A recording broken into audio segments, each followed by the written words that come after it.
क्या कोर्ट की हर डेट या पहली डेट में अपीयरेंस देना ज़रूरी होता है? क्या ये ज़रूरी है? अगर ऐसा नहीं हुआ तो कोर्ट हमें कोई सज़ा भी दे सकती है या नहीं? इसी प्रश्न को जानेंगे। नमस्कार, आप सभी ने शुरुआत की अशोक पांडे के साथ लीगल एडवाइस में, जहां पर हम कानून के विशेष मुद्दों के ऊपर बात करते हैं। क्या कोर्ट की हर डेट, चाहे वो सबॉर्डिनेट कोर्ट हो, हाई कोर्ट हो या ऑनरेबल सुप्रीम कोर्ट हो, वहाँ पर आवश्यकता होती है जाने की, ज़रूरत होती है क्या अपीयरेंस की?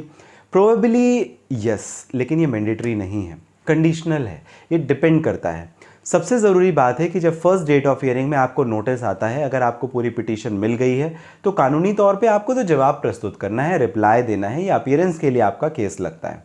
उस कंडीशन पर अगर आप अपीयर नहीं हो सके तो आपका लॉयर नेक्स्ट डेट भी ले लेता है। लेकिन अगर कोर्ट ने स्पेसिफिकली बोला है कि आपको अपीयर होना है, इट मीन्स होना ही है, अदरवाइज कोर्ट आपको पेनाल्टी भी लगा सकती है। और वो पेनाल्टी कुछ फाइन हो सकता है, कुछ रुपयों का हो सकता है, या कुछ और भी हो सकता है, डिपेंड्स। लेकिन ये मैंडेटरी नहीं है, आपका लॉयर दूसरी डेट भी ले सकता है। एक और ज़रूरी बात होती है कि सिविल और क्रिमिनल केस में ज़रूरी हो जाता है। क्यों?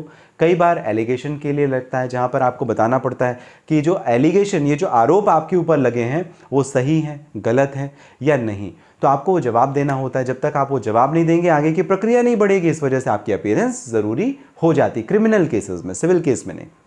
दूसरी बात, अगर आप उसे एक्सेप्ट कर लेते हैं या डिनाई कर देते हैं तो उसके ऊपर आपका जो कोर्ट केस चलेगा। तो क्रिमिनल केसेस में आप ये समझ सकते हैं कि ज़रूरी है आपको कोर्ट में जाना है, लेकिन जो सिविल केसेस होते हैं वो मैंडेटरी नहीं है, लेकिन आपको जाना चाहिए। अब जो अगली डेट रहेगी या जो अगली डेट है वो आपके लॉयर के थ्रू भी ली जा सकती है। कोर्ट जो अगली डेट फिक्स करेगी उसके लिए आपको कुछ फ़ाइन भी लगा सकती है, क्योंकि इस डेट पे तो आप आई नहीं, तो उसमें छोटा मोटा या कुछ और भी फ़ाइन भी कोर्ट आपको लगा सकती है। कई मामलों में ऐसा होता है कि आपकी एब्सेंस में, क्योंकि लॉयर को आपने एक बार वकालतनामा दे दिया, इट मीन्स लॉयर आपकी एब्सेंस में अब आर्ग्यूमेंट कर सकता है, जो कुछ प्रोसीजरल एस्पेक्ट हैं वो कंप्लाइंस कर सकता है। तो ऐसा ज़रूरी नहीं है कि आप नहीं रहोगे तो काम नहीं बनेगा, आपका वकील भी आपका काम कर सकता है। इस बात को भी आपको ध्यान में रखना है, लेकिन आप अगर अवेलेबल रह सको तो वो ज़्यादा इंपॉर्टेंट है। अब हाई कोर्ट की क्या स्थिति है? हाई कोर्ट में केवल आपको एफिडेविट और वकालतनामा जब आप देते हैं, उसके बाद में आपकी रेगुलर हियरिंग के लिए आपका वकील ही सब कुछ करता है। आपको अपीयरेंस तब तक नहीं देनी जब तक कि स्पेसिफिक हाई कोर्ट की डायरेक्शन है। मतलब हाई कोर्ट में जो मामले होते हैं वहां पर क्लाइंट के अपीयरेंस की आवश्यकता नहीं होती है, आप ये समझ सकते हैं। अनटिल अनलेस कोर्ट ने आपको स्पेसिफिक डायरेक्शन करके बुलावा नहीं भेजा, समन या नोटिस नहीं दिया। सुप्रीम कोर्ट की क्या स्थिति है? सुप्रीम कोर्ट भी हाई कोर्ट की जैसी स्थिति है, जहां पर आपकी अपीयरेंस की जरूरत नहीं होती है। आपने वकील कर लिया तो आपका वकील आपके एवज में सारे मामले का निराकरण तक करवा सकता है। हाई कोर्ट और सुप्रीम कोर्ट में ऐसा क्यों? डिस्ट्रिक्ट कोर्ट देखिए आपके डिस्ट्रिक्ट में ही होती है, हो सकता है 50 किलोमीटर, 5 किलोमीटर या आसपास की रेंज में हो, तो आपको आने जाने में तकलीफ नहीं होगी। लेकिन हाई कोर्ट हो सकता है 500 किलोमीटर दूर हो, तो आपको तकलीफ होगी, आपको परेशानी होगी। इस वजह से प्रोसेस ही ऐसा तैयार किया गया है।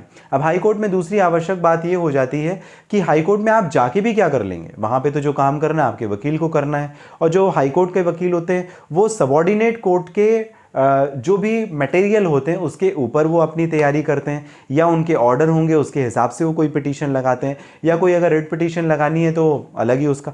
तो आपको जाने की उसमें आवश्यकता नहीं, आपको केवल एफिडेविट या जो वकालतनामा है वो अगर आपने साइन कर लिया, इतना ही बहुत है। आपके एवज में आपका वकील पूरा काम कर सकता है। सुप्रीम कोर्ट की भी यही स्थिति होती है।